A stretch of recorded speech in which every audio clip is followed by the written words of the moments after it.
Hey, my name is Hannah. Welcome back to my channel, Savage Reads.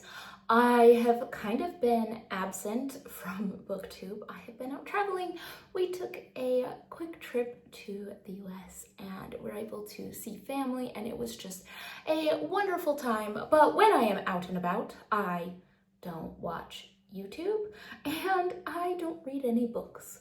So I'm finally back. I have books I want to talk about, but yes, I took a much needed break and I'm happy to be back. So before we jump into what I have read the past little while, I do have some updates on my crafts. So I did do quite a bit of painting and I'll put some of the pictures up here. I am really enjoying it. Sometimes I feel like I'm getting so much better and sometimes I think I'm getting so much worse, but I am no longer doing painting tutorials, but instead I am just winging it. So I'm having a lot of fun, but here are a couple of my more recent ones. And I like how this one turned out. I had a great time with it. And then I also was painting this fall leaf scene from a picture my sister took, and I really like it. So I'm pretty happy with how the painting is going so far, and I'm just gonna keep it up. I'm having a great time learning this new skill. Now, I did do some knitting. I have a really pretty shirt that I made, and I will put a picture of that up here. And I mostly did this on the airplane because I had so many hours sitting in an airplane. So this was a great way to use my time. I am so glad my knitting needles weren't confiscated. I was worried about it, and it was a great thing to do on the trip. And now I am starting on a sweater for my husband. Now, the only problem that I have with this is that it's summer, and so I don't feel that excitement to see him wear it because nobody's gonna be wearing a wool blend sweater in this heat, but I am having fun learning some of the new skills, so I'll show you what I have so far. So I am only on the back yoke part, and I am in the middle of short rows, but this pattern is the Moby pattern from Petite Knit, and I am loving it. I've never done cables, mock cables, all of this before, and I'm having a great time so far. So this is kind of what I've got. There's those mock cables right here. And then over here, you can see the cables starting, and I have them on each side. Ooh, if you can see it, it's kind of twisted up. And I have them on each side, and I'm really happy with how it is going so far. I love this color. It is a Drops Cotton Merino blend, and I'm really excited about the sweater. So we'll see how that turns out, but I will keep you updated with my crafting. And for now, let's jump into what I have read recently. Of these 4 books were recommendations from Scott over at Gunpowder Fiction and Plot, and I will link his channel down below. Make sure to check him out. He always has great recommendations. So the first one that I want to talk about is People Like Us by Jason Mott. I'm going to read the description for this one. It says, in People Like Us, 2 Black writers are trying to find peace and belonging in a world that is riven with gun violence. One is on a global book tour after a big prize win. The other is set to give a speech at a school that has suffered a shooting. And as their 2 storylines merge, truth and antics abound. Characters drink booze out of an award trophy, menaces lurk in the shadows, tiny French cars putter around the countryside, handguns seem to hover in the air, and dreams endure against all odds. Now, this book, it has been a minute since I read this. This was before the trip, and I never managed to get around to talking about it, so it has been a minute. What has really stuck with me from that since I read it was that really unreal dreamlike quality of this book. It really weaves in these stories in a very interesting sort of way that feels a little dreamlike. I also found it interesting, the discussion of how the new American dream is to move to Europe. You have this character who is trying to escape gun violence, but somehow is bringing it with him. And I thought it was really well done. This probably isn't going to be I loved it, best book ever, I remember everything about it, but I did think it was well done and had some interesting discussion points. I just think you have to really buy into that little bit of unreality going through the book. This almost magical kind of feel, even when the events aren't necessarily magical, but they do feel very unreal. You have a billionaire who offers to fund one of the characters' lifestyles as long as he never returns to the US. And you just have some of these events that don't feel super grounded in reality, but really illustrate an interesting point. So overall, I enjoyed this. It has been a little while since I read it though. These next few books kind of had a theme accidentally, but I read Passiontide by Monique Raffi. And this is following a female musician who has been murdered on a fictional Caribbean island. And this women's movement that comes from this, these women that stand up and say no more and go out and occupy. I thought it was really well done. The discussion of what this would look like, whether it's realistic that they got such great participation in this fictional island, I think is beside the point.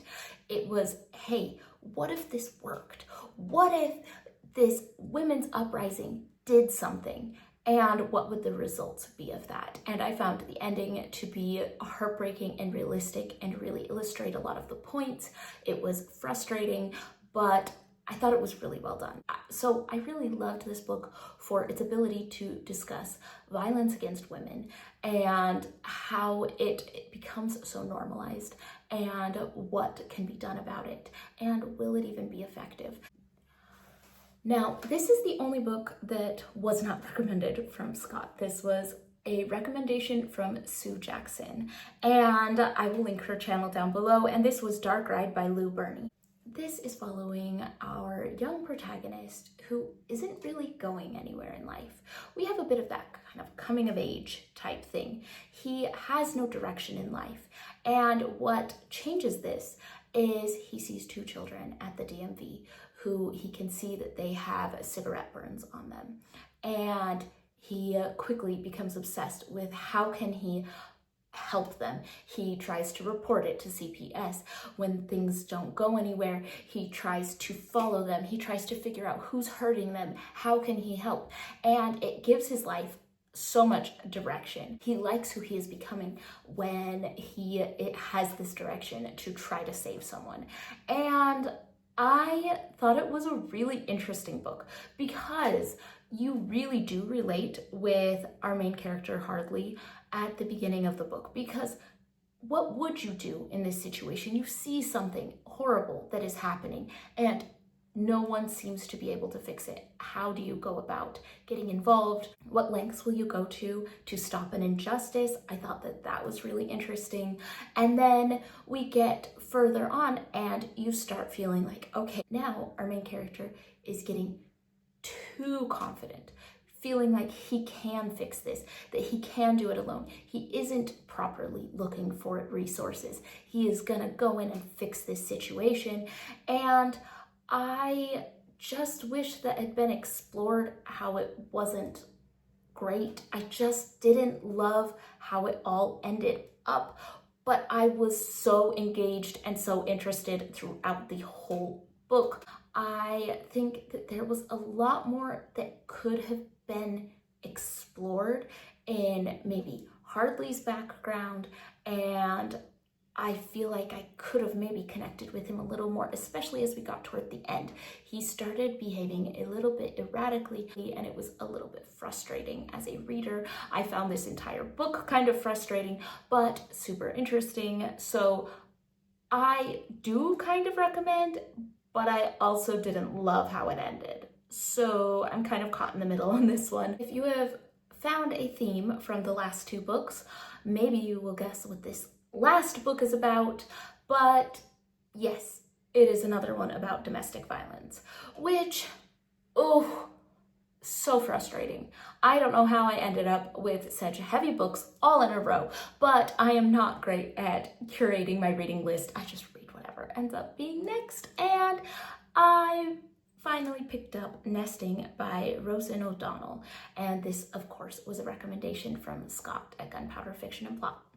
And this book was excellent, and this book was impossible to read for me. This book follows our main character, and she finds out that she is pregnant, and she is picking up her 2 daughters and leaving her abusive husband.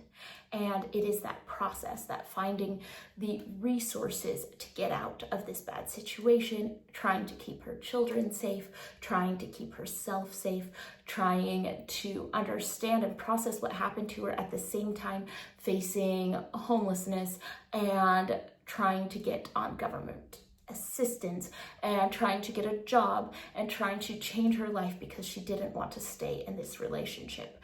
Now, all of that was very frustrating to watch, but it also is frustrating because there's that constant questioning that she goes through.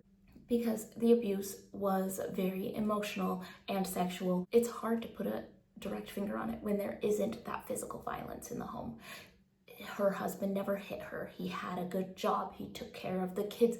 Why did she feel like she had to get out so badly? And why would she live in a hotel to stay away from him and try to protect her kids from him? And I thought this book was absolutely excellent.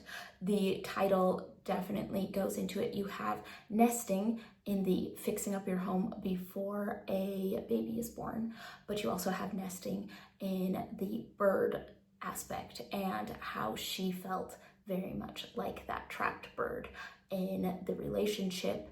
And I thought that this was a fantastic book. I highly recommend it to people who want to understand what emotional abuse would look like and who want to understand what would cause someone to stay in those situations, what makes it so hard to leave. I thought that that was all really, really excellent.